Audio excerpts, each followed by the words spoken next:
Hello, everybody. Good morning. Welcome back to Media Bites. This is my show. The purpose of the show is to bring you all your favorite music from all your favorite media, whether that's movies, TV shows, video games, stuff like that. The song we just heard was the opening theme to Rocky, Gonna Fly Now, by the amazing Bill Conti. And today we have a special guest on, my good friend and colleague, Miles Katz. Miles, if you would like to introduce yourself. Hello, everybody. My name is Miles Katz. I'm a visual media arts major here at Emerson, so obviously I do know a lot about film, and I do love film scores. So definitely love Bill Conti. Great movie, Rocky. I love it. Mm-hmm. What are some of your other favorite composers? Probably Philip Glass is up there. And I'm going to be classic. I have to say Hans Zimmer. Yes.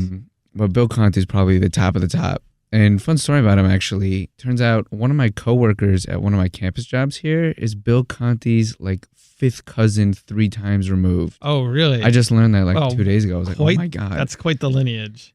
Quite the lineage. Yeah, Bill Conti is awesome. Did he do the scores to all the movies or just the first one? Yeah, he did the score to the first one, and his songs pretty much played throughout most of the Rocky movies. Oh, he did the Karate Kid, yeah, too. But he also did the Karate Kid. He's really known as kind of this crossroads of composer, but he also had a really interesting disco career during his time. But yeah, definitely he did all the Rockies, but I believe that there was a different composer during Rocky 3. Oh, that might be true. But yeah, it's Bill Conti. Awesome. Okay, so next song we're going to play is The Final Bell, correct? Yes, it is one of my favorite songs from the soundtrack. And I guess we can talk about that after we listen to it. Yeah, so we're going to play. So this song we're going to be playing is called The Final Bell by Bill Conti off the original Rocky soundtrack from the original 1976 movie starring Sylvester Stallone, famously. All right, so let's get into this.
All right, that was The Final Bell from the Rocky soundtrack. So, Miles, why do you like that song so much?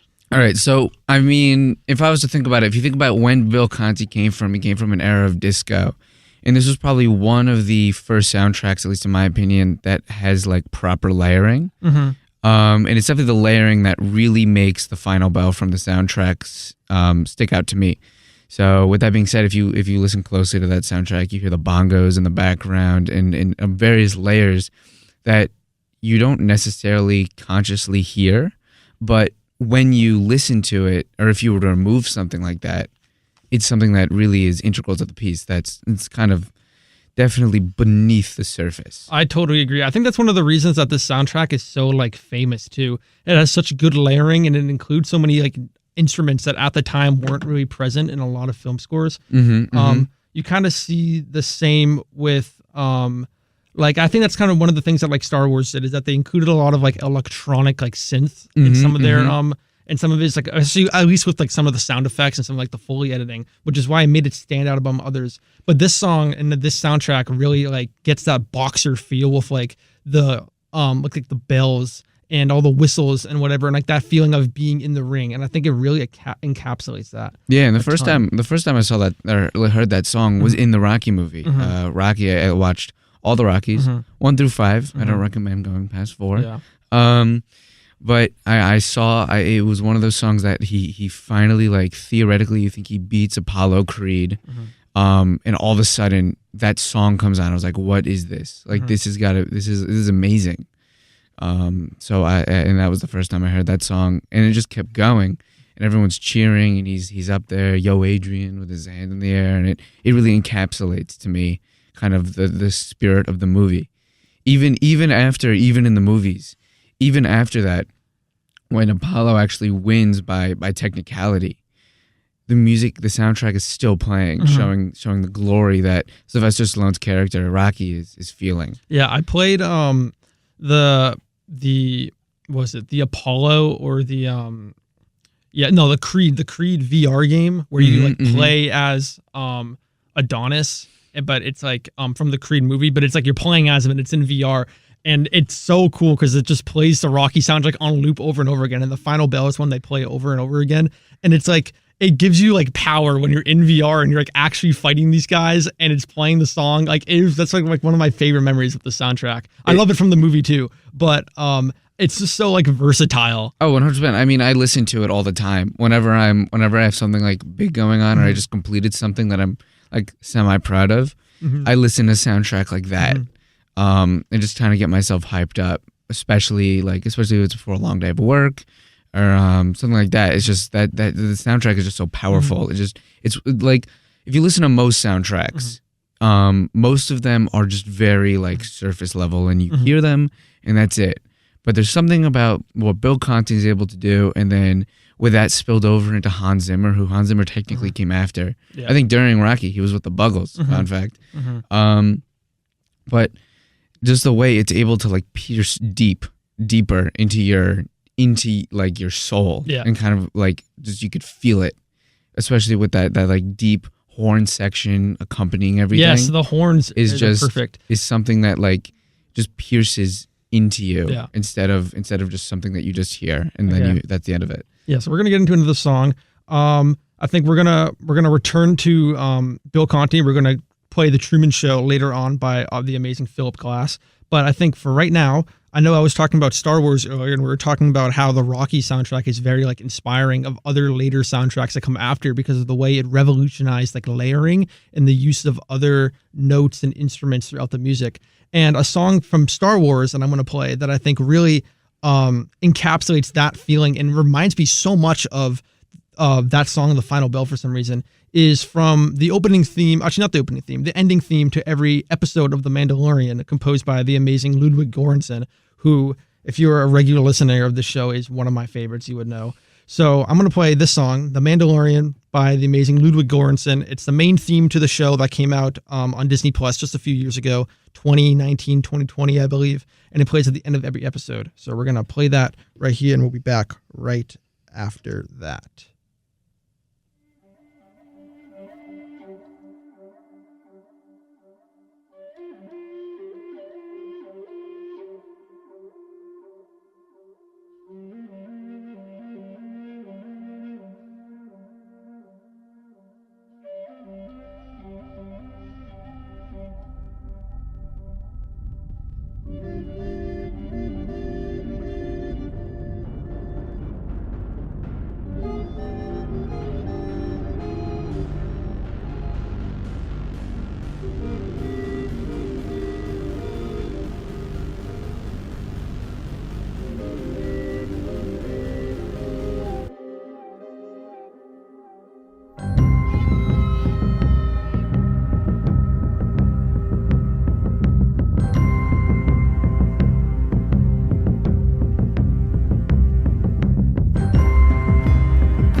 All right. So that was The Mandalorian, composed by Ludwig Göransson. And as I was saying before, the reason that I wanted to play this was because I think it's a great transition from Rocky, but it's like a totally different vibe because obviously we're going from a boxing movie to Star Wars. Mhm. But the sounds are very similar, especially that second half where it plays it goes from the kind of like build up, it's like a little mysterious, kind of not super loud, and then that second half. And I think I'm gonna play it. I'm gonna play it again. Let's see. This. Oh wait, wrong one. This part. Yeah, especially So- the violins kind of come Exactly. in. So it's building up here, and then this like change right here.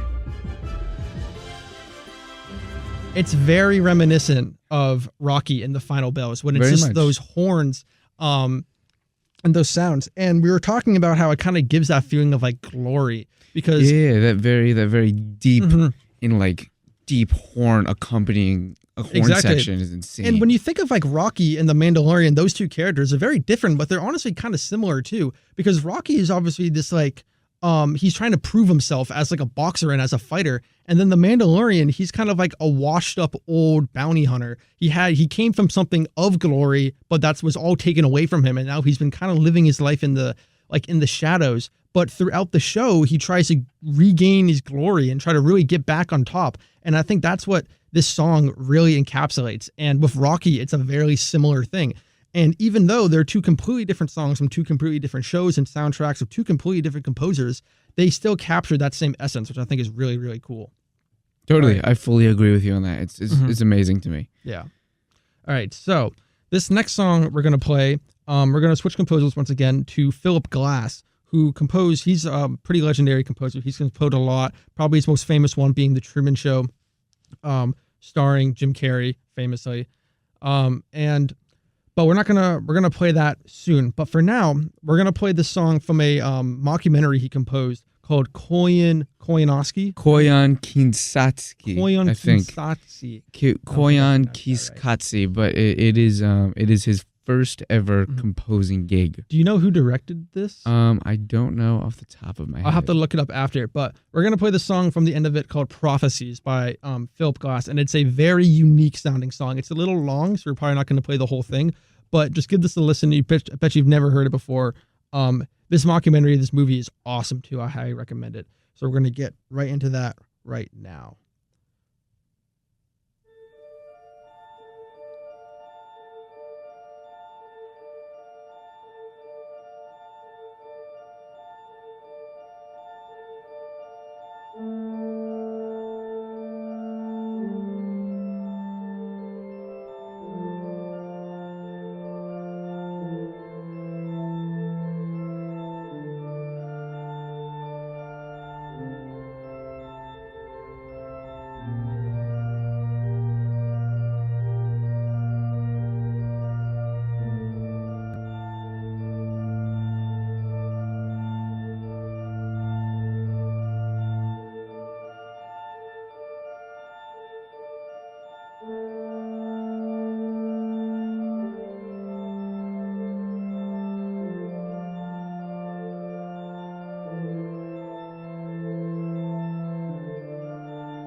we're gonna cut it there because that's about the half. It's an 8-minute song. It's crazy, but the reason we played that was just because of like the layering of all those notes. Like there are so many different like layers and notes being played, but then they also had the vocals that kind of sounded, because the song's called Prophecies, it kind of sounded like very like gospel, kind of like there was those vocals in the background.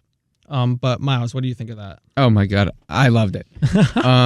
So it definitely reminded me a lot of a mix of almost everything, and things that also inspired other things, like especially if you listen to soundtracks that come later. This was made in 1984, so later, from Basil Polidorus for Hunt for Red October, or so many other things. And for me, it's amazing because this is Philip Glass's first composing job. I don't know, most people don't know his history, but Philip Glass was actually a crane operator. What? Before, yeah, he was a crane operator before he was a composer. All he did was sit in a cab and he would drive cranes around all day. How do you get into composing? I have no idea. And that is one of those things that it's crazy. What a crazy jump to do from there, from being a crane operator to being a composer. And those are almost polar opposites, in my opinion. Yeah, they are. They're very, like, they're completely different. There's almost no similarities. But I think composing is composing's so interesting to me because I feel like you always hear crazy stories about people getting into it. Like John Carpenter, when he made Halloween, that was like his first or second time composing, and that was probably that's one of the best soundtracks ever made. And he's not a composer; he's a film director. Obviously, he has some knowledge in composing because he was able to do that. But I wonder if he knew about it prior to that, or if he decided he had an idea for the soundtrack and he was the only one he could trust to do it, so he just did it himself. Yeah, totally. And one thing that I definitely love about that song, in terms of influencing people, is that if you listen to the tempo, I believe this is called tempo rubato, which is where it goes like pum pum pum pum pum pum pum pum pum pum, and it changes and it goes back. That to me is something that was almost unheard of in that era of composing. And you think about it, and you think about like the Oppenheimer score, which is also Ludwig Göransson, which you have very much like you have a stagnant beat, and then it goes, and you go either double time or you find some weird time in there that speeds the song up fully, and it's something that I truly admire about I'm blanking on his name, about Philip Glass. Totally. I think I'd actually like to give the Oppenheimer soundtrack a quick spin because that is like a perfect transition. I mean, again, like Philip Glass and Ludwig Göransson, completely different eras, right? Totally different eras of composing, very different styles, very different content and media they compose for. Because this song that we just listened to, Prophecies, was off this documentary kind of film. Very awesome. I highly suggest you watch it. And like Miles said, it was his first gig, where Ludwig Göransson has been making very narrative compositions for movies and TV shows throughout his career. But so this next song we're going to play is from the Oppenheimer soundtrack. It's going to be called, oh my God, there's so many I'm going to play, but I'm going to play the most famous one, Can You Hear the Music? A hugely popular on TikTok. And tempo rubato is I think I counted, it was like 41 tempo changes throughout the entire song. Yeah. But before we get into the song, you are listening to WECB, the underground sound of Emerson College. My show is MEDIABYTES, bringing you all your favorite music from your favorite media, whether it's movies, TV shows, video games, just a bunch of whole different soundtracks. My name is Chester. I have my good friend and colleague Miles Katz on today joining me, and we are talking about some awesome movie soundtracks. So let's get into the next song. This will be Can You Hear the Music off the Oppenheimer soundtrack, directed by Christopher Nolan. Up for the Oscar for Best Picture, isn't that right? And Best Soundtrack. I'm really hoping it wins. Ludwig Göransson is the best, but let's get into it.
All right, that song was "Can You Hear the Music" by Ludwig Göransson off the Oppenheimer soundtrack. It is up for the Oscar for best soundtrack, so we're hoping it wins. But Miles, what do you have to say about that? I mean, and obviously, if you think back to the song that we heard previous to this, the Koyan Konstanty one, the Prophecy soundtrack, you could hear that tempo rubato, that bam, bam, bam, bam, bam, bam, bam, bam, bam, bam, bam.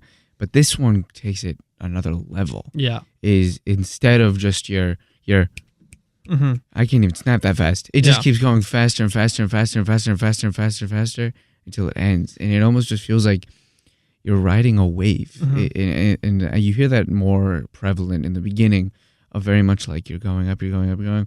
All right, you're coming down, you're coming down. All right, you're going up, you're going up. And you hear that with your tempo changes. But then once that layer of that synth beneath everything, that's really the base of the entire piece, throughout the rest of the song, passing, I want to say, like 20, 25 seconds, it's very much like you're just going faster, faster, faster, faster, faster, until you start creating, like, not only your main tempo, but you start creating sub-tempos. Yeah. So you start creating, like, you split every note on the fourth. So at every end of each measure, you have a beat. And then you almost create a new tempo that, to the point that, obviously, it's almost like frequency. The faster you play something, to human ear, it just sounds solid. Yes, no, I totally agree. And I think like that's obviously done on purpose because it just adds to the vibe of this movie so much. And one of the reasons I loved Oppenheimer, when I saw it in theaters, I was like, this is like one of the best movies I've ever seen. And I love the directing, I love it, and like the acting and everything. But the music just adds a whole nother level. Oh, like truly, Ludwig went absolutely off in this movie because he recreates not only like the time period, but he's able to like create this narrative and follow the narrative of Oppenheimer's own thoughts just through the movie. Like you can feel his brain, his thoughts, and what he's thinking about just racing and his mind racing throughout the movie. And just like the waves and all that stuff of him, like, should I poison my teacher? Exactly. Is that when this song first plays? I believe it plays right after, and he's sitting in his bed, and you see those like shots of like atoms running around and fireballs. Exactly. And it's very much just like the waves of like trying to comprehend something that was so unthinkable, especially in that era. And to most humans can't think like that. Most humans can't think about subatomic particles. So just to kind of think about the fact that Oppenheimer's trying to conceptualize this while also studying under, this is before he was with Max Born, so he was in the purely physical realm of physics. Yes. And trying to comprehend something that in the school that he was at was so foreign. Yes. And I think that Ludwig Göransson really, really copies that so beautifully in this soundtrack. I know. And like just this movie too, it's just like as it goes on and as his career kind of develops and he gets into being hired by the government and having them make the bomb, and eventually what he's doing becomes more and more consequences start to build up on him. The soundtrack just like it gets louder, it gets faster, and even though this movie is 3 hours, it goes by so quick. It goes by so quick because the music that Ludwig crafted in Nolan's directing is just so fast-paced and so electric almost. I just absolutely love it, and I love this soundtrack. And I have to give it to Ludwig because think about, I mean, we're 20, 19, 20-ish. Yeah. If you think about it, our lives, if you were to put it in a movie, probably wouldn't be all that long. Yeah. But think about taking somebody's life, every consequential step that got them to where they ended up when they died, or when the most consequential thing happened in their life. So, like for Oppenheimer, it was the bomb working. Yes. Think about trying to pack all of that into something that is viewable by another human being. So if you think about it, that movie was 3 hours, but if he was to tell every story in depth, that movie could be 6-7 hours. Oh, for but sure. Ludwig, for sure. But Ludwig did a great job of just kind of seamlessly being like, all right, and Christopher Nolan, of very much like, here's what happened, and here's the story, and then we're going to fly through this, but we're going to make it seem like his life is a whirlwind, because it was. Yeah. And that to me is just something that's so talented. I never have that skill, but I just have to really big claps for that. It is truly amazing, and I wonder how. I've always think about this. I love that. Obviously, I love that Ludwig did this soundtrack, and I love that Nolan hired him. But I wonder how it would have turned out if Hans Zimmer did it, because I have absolutely all the faith in the world that Hans Zimmer would have been able to do an equally as great soundtrack. But I'm sure it would have been totally different too, and that's what I always really wonder. But then I also have to think, like, especially with Hans Zimmer's done a lot of movies that I love, like Crimson Tide. A lot of people don't even know that he did that. Yeah, Crimson Tide, the most famous Hans Zimmer score. That's my favorite. And that also, and then we're going to tie that all the way back to the beginning of the show. That has a great horn section. Yeah. But like Hans Zimmer has such a wide variety of stuff. Even being the synth player for the Buggles, Video Killed the Radio Star. Yeah. He to me, it's fascinating that he did all this stuff, but I'm almost happy that someone, because Hans not going to be around forever. Yeah. And Ludwig's young, and obviously all these other composers out there are getting up there in age. John Williams. It's interesting now to see, like, this is going to be the new era. Yes. Because Hans Zimmer, as I is going to say, is that he had Crimson Tide, and then he also had Dune. Yes. And he spanned such a crazy career of so many different things. Oh my God, the Dune soundtrack is so great. I wonder if that's why he didn't do Oppenheimer, because he's been busy with Dune and Dune Part 2. And that's also, probably why. And honestly, I'm glad it worked out like that, because Dune has an amazing soundtrack. Maybe we'll get into some of that later. And I also think he's moved on. Because I think if you think about it, every artist has a journey. And every artist kind of has that slope, and that slope is their life and their artistic journey. And I think Hans had obviously his basic days in the days of Crimson Tide. I can't think of any other movies for some reason other than Crimson Tide and Dune. But he's had a crazy amount. Or like Spider-Man. And you can kind of see, like, as the technology advanced, Hans Zimmer advanced with the technology. So it's almost like the score that Ludwig was going for in Oppenheimer was too dated for Hans in this era. I totally agree with that. I feel like, yeah, that's an awesome way to think about it. I never really thought of that, because maybe Ludwig was thinking of something. He was trying to comprehend a score that it just isn't in Hans Zimmer's repertoire, because he's used to making a different kind of soundtrack.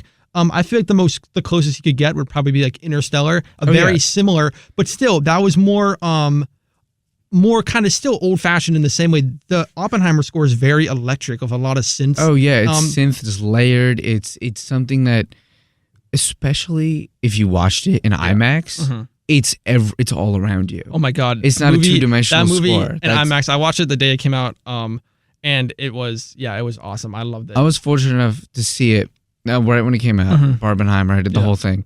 But then I got Barbie the next day. And then I went into New York City and I saw it in the 70 millimeter. Oh, see, I never saw it like that. I would have loved to. It was crazy with the speakers behind and the subwoofers. Like the whole building was like shaking. I was in Lincoln Center. I was like, oh my God, is there an earthquake or is this the sub? Yeah. All right. So I think while we're on the topic of Hans Zimmer, I have another song that I want to play, and it's actually by him, and it's off the Man of Steel soundtrack, interestingly enough. A movie that people, I feel like, kind of forget that Hans Zimmer composed. It doesn't have the greatest rep of superhero movies. It's a definitely iconic and famous superhero movie, especially for Superman, directed by Zack Snyder, who is obviously very infamous for the DC universe and those superhero movies. But this song we're going to be playing by Hans Zimmer is called Flight, and it's the opening. Actually, I don't think is it the opening song on the album? It's not. It's actually right in the middle of the album, and it plays during the moment in the movie where Superman actually realizes his powers, because Man of Steel is an origin story for Superman. It starts with him as a baby and it goes through his whole journey. It doesn't start with him already as Superman. But there's a moment in the movie where he really realizes the responsibility he has as his powers and as Superman, and that he needs to protect this world. And he starts in the Fortress of Solitude, I think, and the sequence is just him flying. And as he flies, he starts to increase the power in the rate and the speed at which he flies, and the emotion on Henry Cavill's face too while he does it is an awesome, awesome sequence. And the music for this scene is top-notch by Hans Zimmer. So this song is called Flight, and it plays during the moment that Superman really realizes his powers in the movie Man of Steel. So let's get into that.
I stopped it in the middle because that's it changes after that. But I'm gonna go back to that part of the song that I really, really like.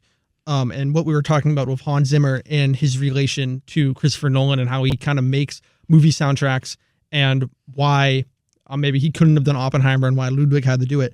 But Hans Zimmer has a very unique sound to his movies and his music.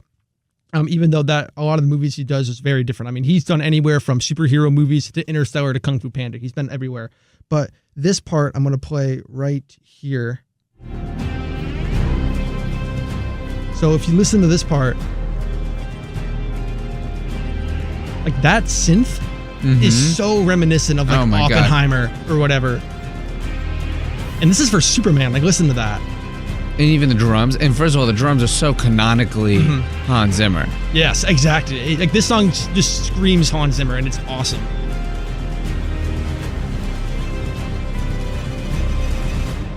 Oh, awesome. Awesome stuff. Okay. So, yeah. So, I mean, I absolutely loved that song. And I truly, I mean, it's just amazing how you're able to convey those things. And I almost wonder, and this was something that I saw someone ask, had the guts to ask this during an interview after I saw Old Boy, the re-release. Really? I actually have not seen the movie. I didn't see the re-release, unfortunately. I was well, very... The re-release, there was an interview. Yeah. There was an interview. It was okay. It wasn't very good. Yeah. But he said, everyone steals. What did you steal from to the director? And I almost wonder, when you think about these scores that we've all listened to today, how much do they pull from everyone? Does Ludwig listen to the score from Hans Zimmer and go, oh, I love this, the tempo change? I think so, 1,000%, because famously, John Williams has taken a ton of stuff from way older composers, like Russian composers or whatever, and a lot of different sounds. But it's not that he's stealing exactly. I think when people put stealing in music terms, they need to say it very lightly, because it's more of inspiring and reusing to recontextualize, because this song fits perfectly in the context of Superman and his story. And I think of Ludwig, him and Superman, it's very similar. So this next song we're gonna play is by... It's a total veering wind. No, some sailing terms, because it's one of my personal favorite scores, and it's on the complete opposite end of the spectrum of what we've listened to today, especially. And yeah, you can play it, and we'll talk about it after. Okay. So this song is called Raising the Sail, composed by Philip Glass, a part of the Truman Show soundtrack, the famous movie that came out. And when did it come out? Early 2000s? I think it was late 90s. Late 90s, I don't have it 1999, 2000, yeah, I think something like 99, like something like that. But yeah, so let's get into this. Composed by Philip Glass, Raising the Sail, part of the Truman Show. Let's get into it.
All right.